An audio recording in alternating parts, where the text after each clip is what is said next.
Tegelikult Orissaare muusikakooli võistlejatega.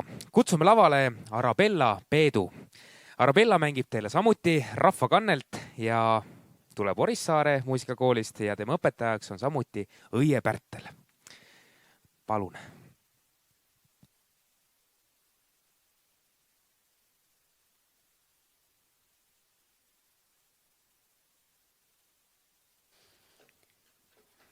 Tere, ma olen Arabella Saaremaalt ja ma mängin teile 2 lugu Pöide kihelkonnast. Esimeseks Orissaare polka ja teiseks Tule mulle mu neiu.